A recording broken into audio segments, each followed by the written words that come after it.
Okay. Hi, Tom. Thank you very much for being here. Thank you on behalf of NHSN and everybody else. Really looking forward to having a chat to you today and seeing what stories you have to tell. So if you'd just like to maybe just start off just by kind of introducing yourself and who you are and what you do at the minute. Sure. I'm Tom Cadwallender, and I'm an old-time bird watcher, really. And I can't believe it, actually. This is my 6th decade of bird watching. It's absolutely incredible. I don't look that old, do I? Really? But anyway, that's by the by. But yes, I'm a bird watcher. As keen now, and probably more keen now than I was when I kind of started back when I was just a youngish guy. I didn't start as a babe in arms, like many bird watchers will tell you, but I started later. But anyway, it's been the core through my life, bird watching. Mm-hmm. And currently, I work as a freelance ornithologist, field worker. Previously, I'm part of the Northumberland Coast A1B management team. I was the Natural and Cultural Heritage Officer for the Northumberland Coast. I'm the BTO Regional Rep for Northumberland. I don't know if you're familiar with the British Trust for Ornithology, but the regional reps get to organise national surveys locally, so I kind of coordinate volunteer work. And so I've been involved with the BTO since, for 30 years. But I'm quite a keen amateur bird watcher, as well as all that kind of scientific stuff and kind of freelancey stuff. I just like going out and watching birds, and it's brilliant. And I live near the coast. I live near Almouth, and it's just brilliant. It's great to be out just every day, go out and see what's new. Anyway, that's a little bit about me. Amazing. No, it sounds super interesting. Sounds like you've got a lot of stuff going on, which hopefully we'll tap into this conversation. But yeah, maybe if we just start kind of at the beginning, I guess, of like, how did you first get into natural history and stuff to do with birds, I guess. Yeah, well, growing up, I grew up in southeast Northumberland, and natural history wasn't a major part of my life in those days, and is kind of as a schoolboy. But one of the earliest memories I have is a kind of young guy at home, and I lived just sort of east of Morpeth, and I just remember corn buntings, and perhaps we'll come back to corn buntings at some point during the course of the conversation. But I remember corn buntings sitting on my front doorstep. I could hear them in fields right across. It didn't mean anything to me at the time. And from there, I progressed through kind of youth club stuff and got into camping and Duke of Edinburgh's Award. And I didn't get my gold, but I got my silver. So I used to be out in the countryside an awful lot. Yeah. And a chance meeting with one person kind of just turned what was a kind of a generalist interest in being outside in the countryside, walking and all that sort of business, into which has become a kind of a lifetime passion, and that's birds. And that was a guy called Brian Little, and Brian died earlier this year. And funny enough, on Saturday we're going to spread his ashes, or some of his ashes, at a site where a lot of my generation kind of spent a lot of time bird watching. So it was that one meeting, and that turned it around for me, and that was the focus. That became my focus, and after that it just became just an all-consuming passion. Yeah. Amazing. Yeah, it's incredible. I speak to so many people where that's the case, where it is just one chance meeting. Yeah. I mean, it's a bit like that for me as well, that it was just because I had one very good teacher who kind of, and then, everything stems from there. Yeah. Amazing. Yeah. So I guess then, was that your career as well, or was it just a hobby at that point? At that point, it was just a hobby. Mm-hmm. And I worked in industry. I became a production manager at a manufacturing company in Cramlington. Mm-hmm. But bird watching was still kind of core in my life, and I trained to ring birds in the 70s. I got my first ringing permit in 1978, I think. So that kind of was just core, and I lived for birds, and my work was just to earn some money, basically. Yeah. So I had a career in industry before I kind of converted into conservation. And I realized I just needed to get out of kind of that. I worked for an American company, and it was quite stressful, and I just needed to get out of that. And at the time, I had one or two good friends who worked for the RSPB, and there was a suggestion of, well, why didn't you come and have a contract with the RSPB and see how you go? And so that was in the early 1980s, and I got a contract on species protection in northeast of England with the RSPB, and that kind of set the scene for me. And I realised actually I want to work in conservation. So that was the mid 1980s. That's right. Yes. So from there, I realised if I wanted to progress, I needed to get some level of qualification in that level, in that sort of area. There was so little at the time. There was just nothing really that you could do some zoology course or perhaps a biology, but wasn't really sort of into what I was looking for at that time.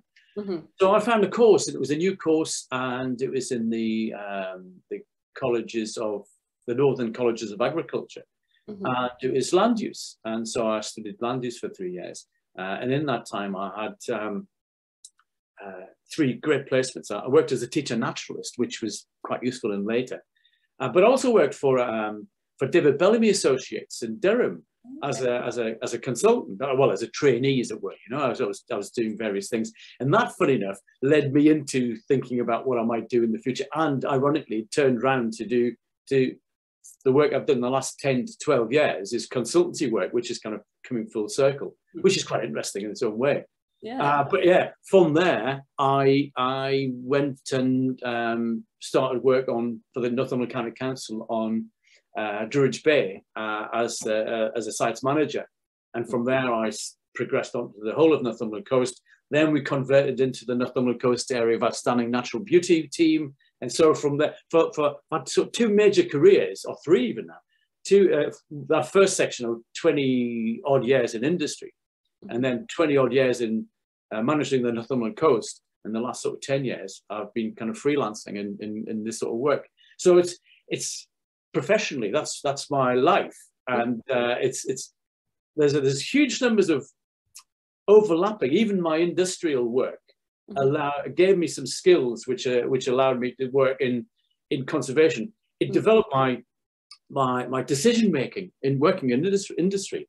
You're making so many decisions on any given day, and you come into work. I went to work for the local government, and you realise actually people didn't make decisions. So you get so frustrated, and you want to make. Anyway, that was another skill I brought with me. And so it was great, actually. I just progressed from there. And my life's been a dream from then on. It's just living the dream, working the dream. It's wonderful. Amazing. That's what we like to hear. Yeah, I think it's really interesting when people maybe do kind of a different career to start with, but actually a lot of the skills, they still can be transferable. And I think that's quite good for kind of people who are starting out maybe in their early career and they don't exactly know what path they want to go down, but actually no matter what you do, there will probably be some transferable skills there, and you're learning about what you're passionate about. So absolutely, take any opportunity you can get to do anything, really, and yeah, make the most of it. All experience is good experience. Yeah, exactly. Some of it you'll use later, some of it you'll not, but you never know where it's going to come in handy. Sometimes it's just helpful in your personal development, if nothing else. Yeah, no, absolutely. And meeting different people as well. You mentioned, can't remember his name now, but the person that was inspirational in your early days. Yeah, Brian Little. Yeah, Brian Little, exactly. Yeah, he was just amazing sort of character, and he just sort of, and I kind of his enthusiasm for the subject matter, and he worked in industry. He wasn't a professional, though he could have easily been, because he had that level of knowledge and skill. But I think probably what the trigger was his enthusiasm, and he obviously found something in me because or triggered something in me because in all my dealings, and I give lots of presentations and I speak to people all the time, and the other trigger, the similarity is my enthusiasm.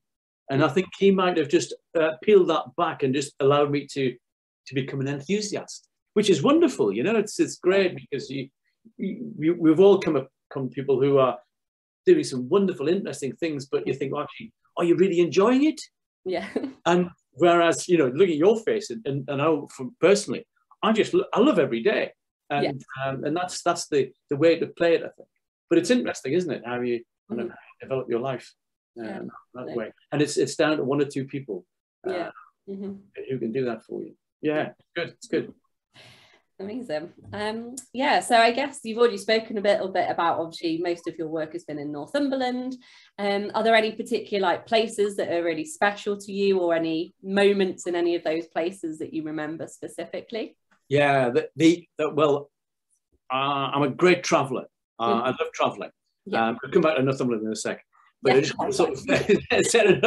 take anywhere, that's fine. And in the last 10 years, I've discovered South America. Of course, it was discovered before me, but I really enjoy South America. I've travelled quite extensively in South America. It's fantastic bird watching, and it's just discovering new species for me, and it just that whole thing. So there are loads of treasured memories in South America, and traveling across the Magellan Straits on a ferry, seeing albatrosses and stuff, and you learn about the Straits of Magellan in your school days, and you kind of think, actually, I'm here living this. So that's it. Those sort of places are very special, and so they should be, because I'm very privileged to have had the opportunity to go and visit. But yes, my heart is always in Northumberland. I've worked around the country. And I've lived around the country, but not to a large extent. But my work has generally been here. I'm a Northumbrian. I'm born and bred, and I'm proud of that. And I think we've got a fantastic resource within the county. I'm a coasty person. There are the people who enjoy the hills, and people who, whilst I still go to the hills and I still spend time there, I'm really at my best when I'm by the sea. And I love being by the sea, and that kind of leads me to my special places. This year, this marks my 30th year of working on Coquet Island on a research project with roseate terns.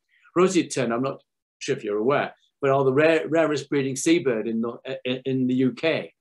And back in the 1970s, the population took a massive decline, and we didn't know why. And I was invited to help out in a kind of some research work, and that was the early 1990s, 91, in fact, when I started on Coquet Island.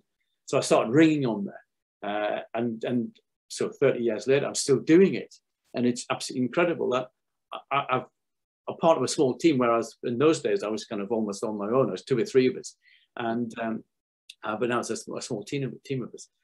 But that is incredibly fulfilling.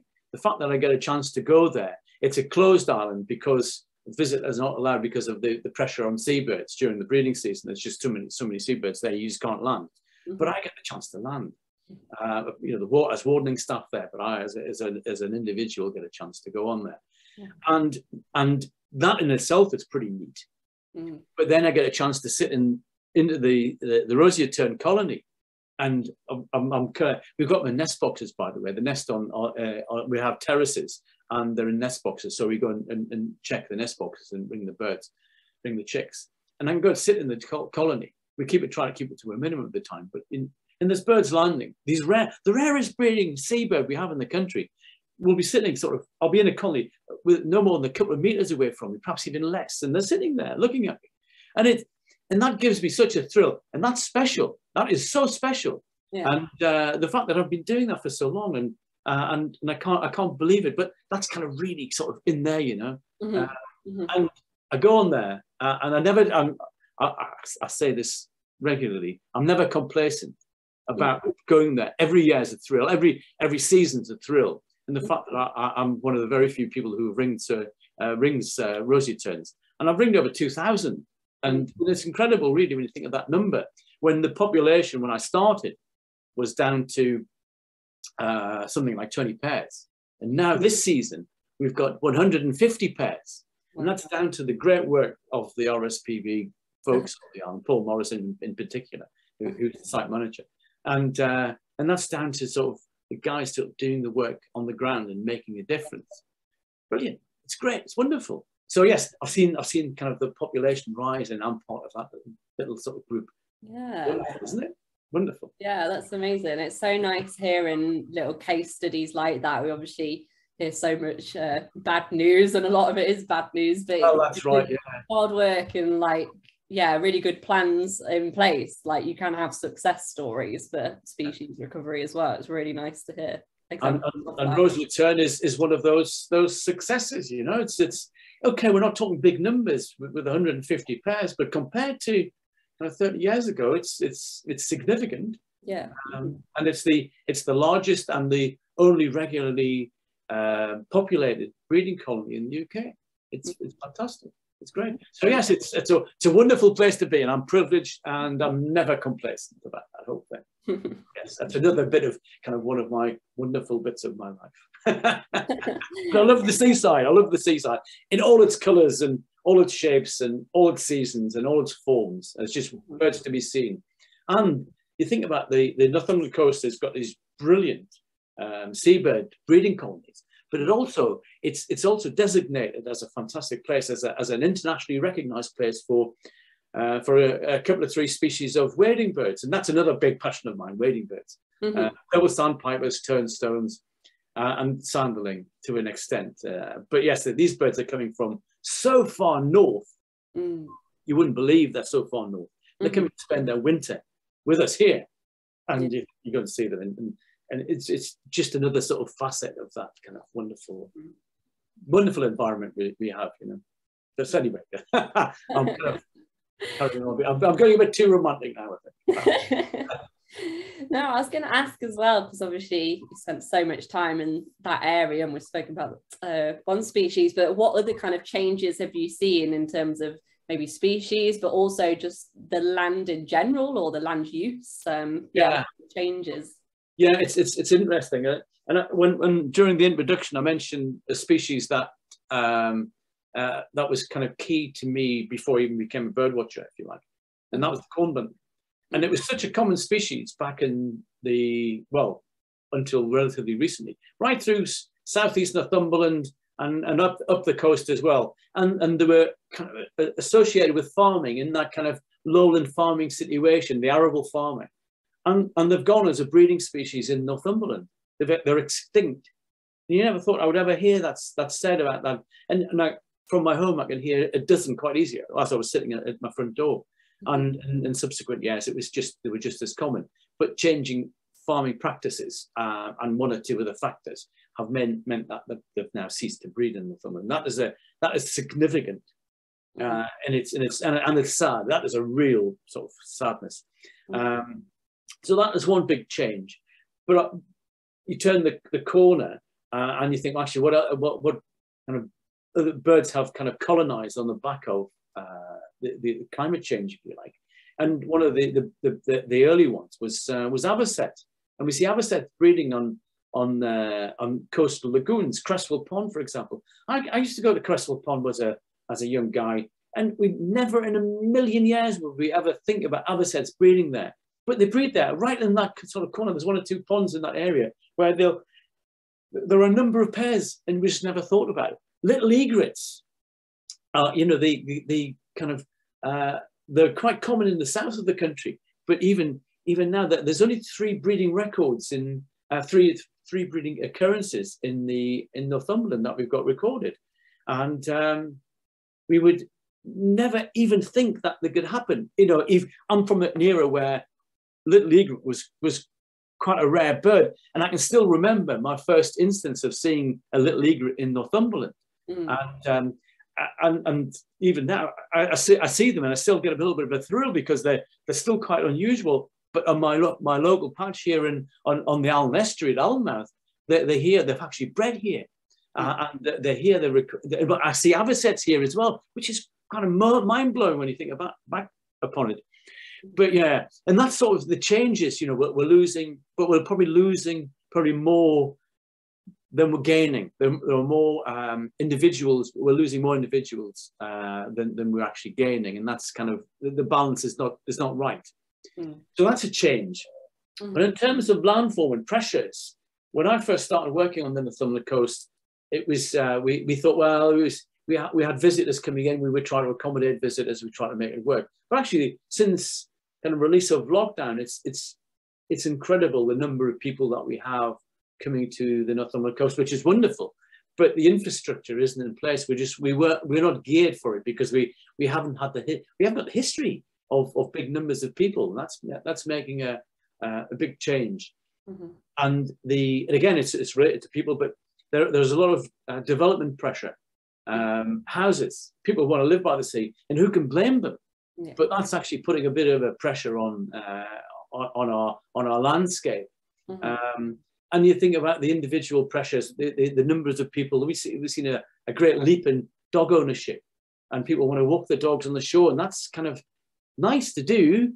But actually, there are a lot of birds there, and dogs will run and disturbing birds at critical times where they'll need to feed because they need to keep their resources high. And as I've mentioned, we've got a bit of coastline, including Durham, is designated as a special protection area. We've got a responsibility for those species, for those birds, and we've got to kind of try to manage our way through all of those sort of things. And there's one or two good initiatives which have just been started this year. Space for Shorebirds, for example, in Northumberland, the group of people who are trying to kind of encourage responsible dog ownership and people on the seaside, on the shore, you know. And so there's pressures growing, and I don't see that pressure kind of going away anytime soon.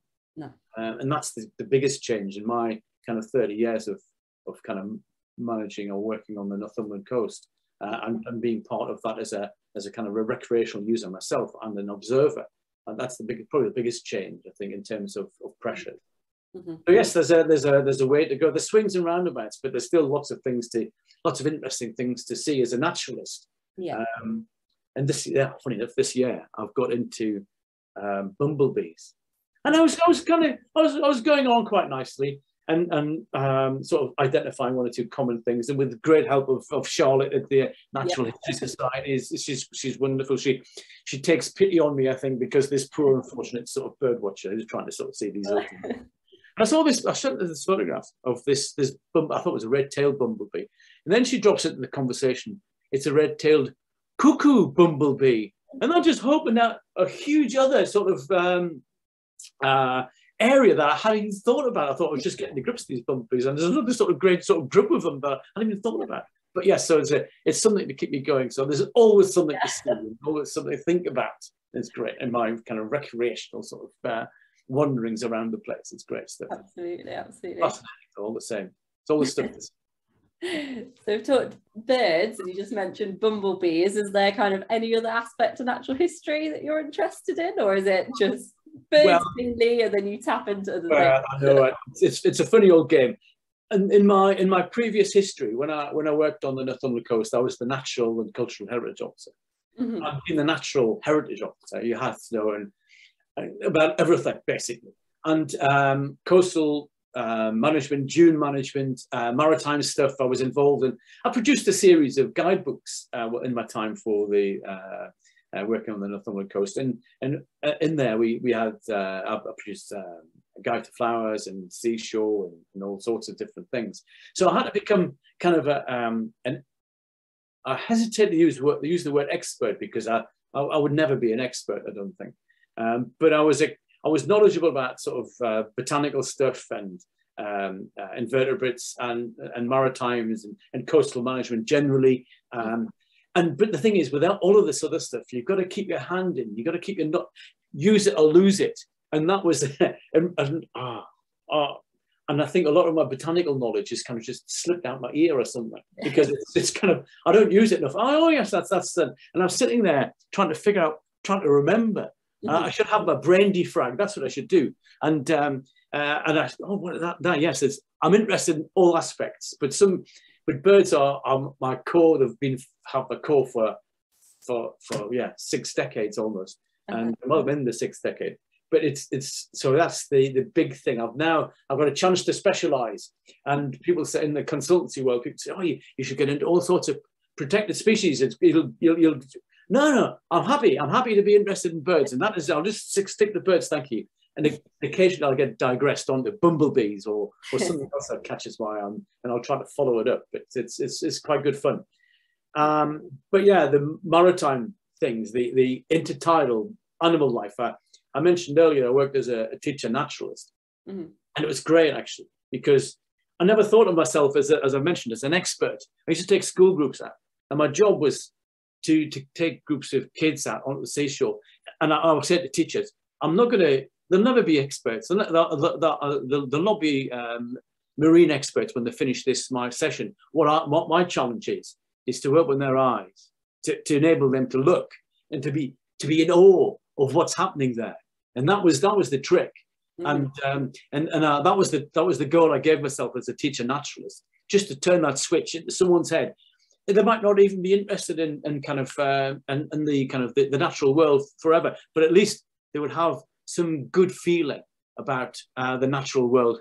So when the tough decisions came, they could make the right decisions, as it were, if you kind of get my kind of drift.